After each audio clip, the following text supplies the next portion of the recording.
18.8 over 100,000, 7 over 100, 1 over 100, 1 over 3, and 1. Don't worry, this isn't a math lesson, and I'm not telling you the importance of fractions today. But I want to make the point that numbers really don't mean anything unless you give context to them.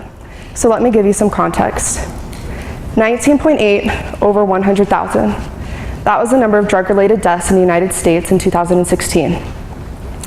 7 people out of every 100 need drug addiction help.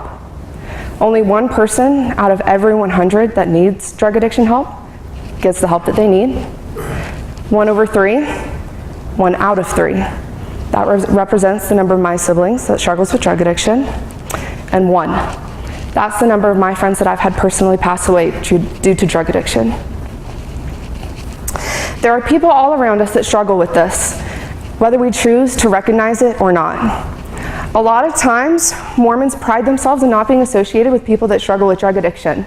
And you hear the stories, well, I had this friend, but they kind of went on the wrong path, so I stopped hanging out with them.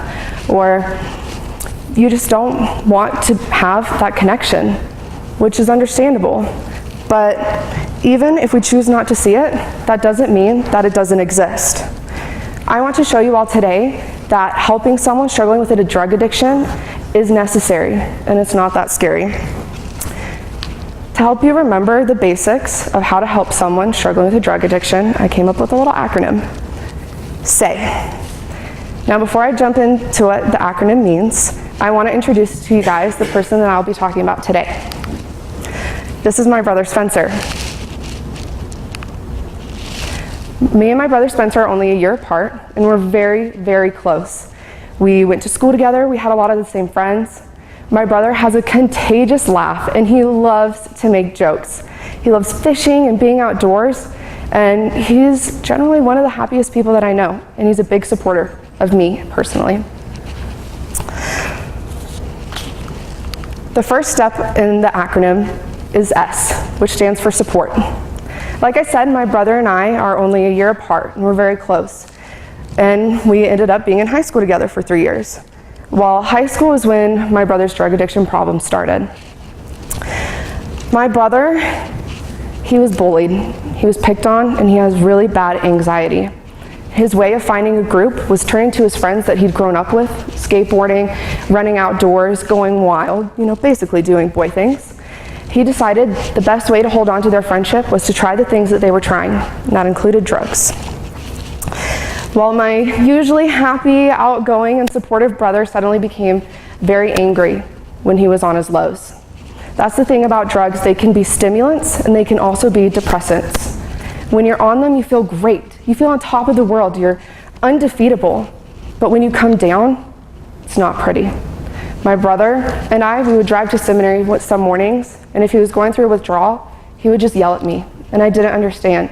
So there was mornings that I would sit in the car outside of seminary, and I would just cry, because I didn't understand, and I didn't want to understand. I didn't want to justify why my brother was so upset, and why he had done these things to himself.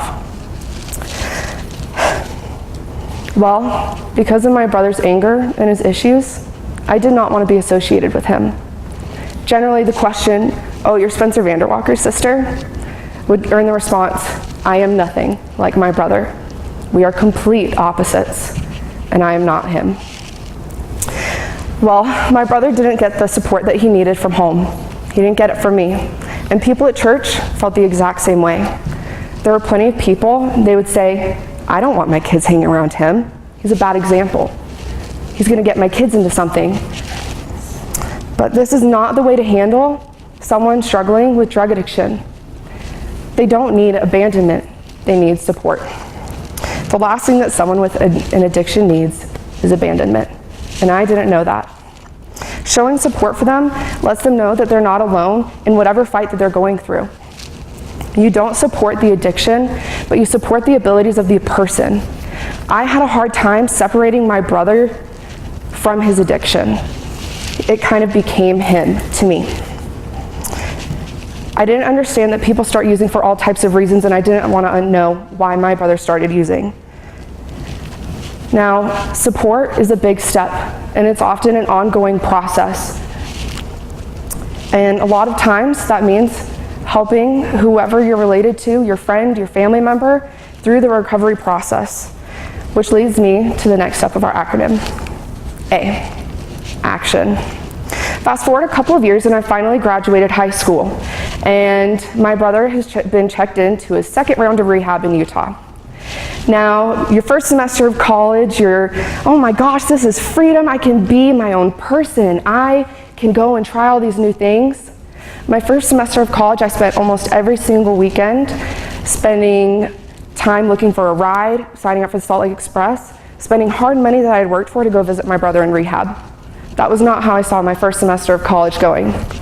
But I also had to recognize that that was not how my brother saw his life going either. Getting someone to accept that they have a problem and going to rehab is a huge step for them. Those actions are necessary in the recovery process. And while someone is taking the steps to recover, you have to take the steps to let them know that you are there for them. I couldn't just say, oh, Spencer, yeah, you're doing great. Good job, bud. I actually needed to show up. I had to take the action to go down and visit my brother. He was doing better. He was taking the steps he needed to try and get over his addiction problems. While someone is taking action, we have to take action as well. We have to show up. We have to let them know that we love them. We have to let them know that they are not alone. We can't give up no matter how long it may take. Now notice that I said, no matter how long it may take, which leads me to why. Years. Growing up as a kid, I didn't think that I was going to have to watch my brother struggle with drug addiction for nearly 6 years at this point. There's no quick fix for someone that is struggling with an addiction. I'm not saying that this is easy. It's not easy for me to watch my brother go through addiction. It's not easy for me to see my brother walk away from things that he knows is right. When my brother is clean, he knows what he needs to be doing.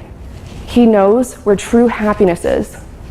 My brother actually tried to go out on a mission, but he just came home early a couple months ago due to some medical reasons, and he relapsed at the beginning of the semester because he really had nowhere else to turn, he felt.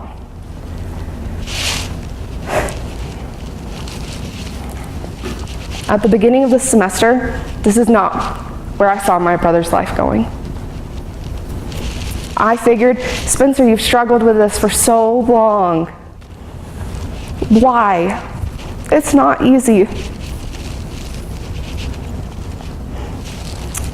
But the things that I know is that as my brother's relapsed,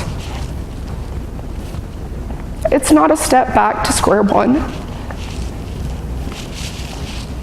Because now he knows that we are there to support him, that we're there to help him take the steps that he needs to get better. And we're willing to take the time to do it.